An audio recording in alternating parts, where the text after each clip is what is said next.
Hello library owners. आज मैं आपको बताने वाला हूँ कि आप लाइब्रेरियन ऐप में इनवॉइस कैसे बना सकते हो, वो भी दो सिंपल तरीकों से। अगर आप भी मैनुअल इनवॉइस बना रहे हो या कंफ्यूज होते हो, ऑप्शन यूज करें तो ये वीडियो आपके लिए है। यहाँ पर याद रखने वाली बात यह है कि रजिस्ट्रेशन में इंफॉर्मेशन करेक्ट होना चाहिए। अगर इंफॉर्मेशन इनकरेक्ट है तो पेमेंट इशू होगा, रिकॉर्ड करने में इशू आएगा और रिमाइंडर गेट करने में भी इशू आता है। तो चलिए स्टेप बाय स्टेप देखते हैं। लाइब्रेरियन में इनवॉइस बनाने के दो मेन तरीके हैं। First public registration and second login के बाद में एड स्टूडेंट।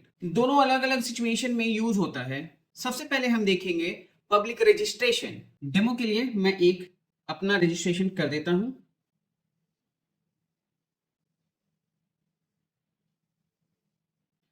डेमो वीडियो दिखाने में मैं आपको 3 डिफरेंट डिवाइसेस से चीजें दिखाऊंगा, लेकिन मैं सबमिट सिर्फ एक से करूंगा क्योंकि अगर एक बार सबमिट कर दिया तो वो इनवॉइस जनरेट हो जाता है। फिर मेरे को दूसरे में दिखाने के लिए फिर से नया क्रिएट करना पड़ेगा। इस वजह से मैं डेमो के लिए एक बार रजिस्टर करूंगा। 3 जगह से कैसे दिखता है वो मैं बताऊंगा, लेकिन सबमिट मैं सिर्फ एक जगह से करने वाला हूँ।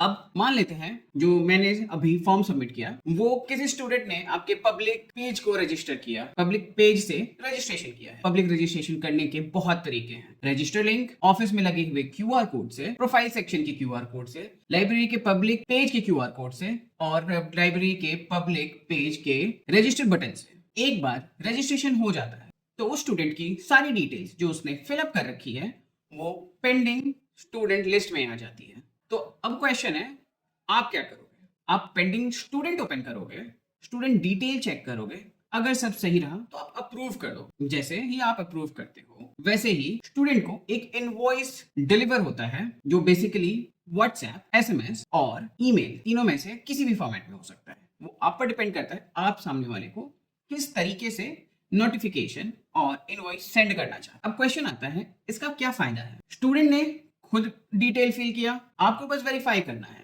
टाइम बच गया, एरर कम आया और एक रिलायबिलिटी भी बनी। अब हम बात करते हैं ऐड स्टूडेंट ऑप्शन। अब हम बात करेंगे सेकंड मेथड की, ऐड स्टूडेंट ऑप्शन। अब सेकंड केस के लिए अगर स्टूडेंट डायरेक्टली आपके पास आता है तो आप यूज करोगे मोर सेक्शन, ऐड स्टूडेंट, और यहां पर आप डायरेक्टली डिटेल्स फिल कर सकते हो स्टूडेंट की। जो फॉर्म पब्लिक रजिस्ट्रेशन में अवेलेबल था सेम फॉर्म यहाँ पर आपको डिस्प्ले होगा। स्टूडेंट तुरंत सिस्टम में ऐड हो जाता है और एक बार स्टूडेंट ऐड हो जाए उसके बाद वहां पर एक बार ऑप्शन आता है would you like to continue और सिर्फ रजिस्टर करना, और उसके बाद आप डायरेक्टली इनवॉइस क्रिएट कर सकते हो। इनवॉइस क्रिएट करने का फॉर्मेट एग्जैक्टली सेम रहेगा, बस इसमें कोई वेट नहीं करना, कोई अप्रूवल नहीं, इसमें फुल कंट्रोल रहता है।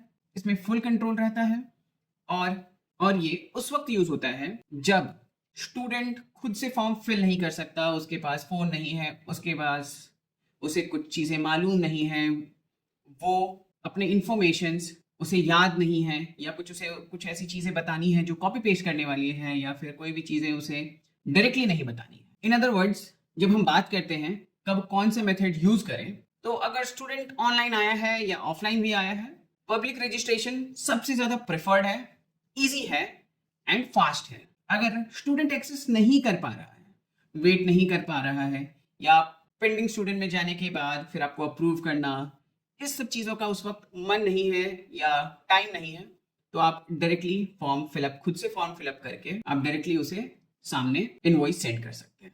अब आगे बात आती है ये इतना इंपॉर्टेंट क्यों है? ये इतना इंपॉर्टेंट इस वजह से है क्योंकि स्टूडेंट में भी 5 से 6 तरीके से आ सकते हैं, बट आपके पास एक सिंपल तरीका है उसे ऐड करने के लिए।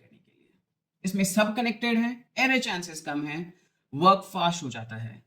तो अब आप समझ गए होंगे कि लाइब्रेरियन में इनवॉइस बनाना कितना इजी है। बस आपको ये समझना है कि कौन सा मेथड यूज करना है, वो टोटली आप पर डिपेंड करता है। अगर आप ये सही यूज करते हो तो आपका पूरा सिस्टम स्मूथ हो जाएगा। अगर आप अपने लाइब्रेरी को लाइब्रेरियन पे मूव करते हो तो अगले 2 महीने में आप कंप्लीटली आपकी लाइब्रेरी चेंज हो जाएगी। अगर आपको ये वीडियो हेल्पफुल लगा तो लाइक करें, सब्सक्राइब करें, और लाइब्रेरियन यूज कर रहे हो तो कमेंट में बताओ कौन सा मेथड यूज करते हो।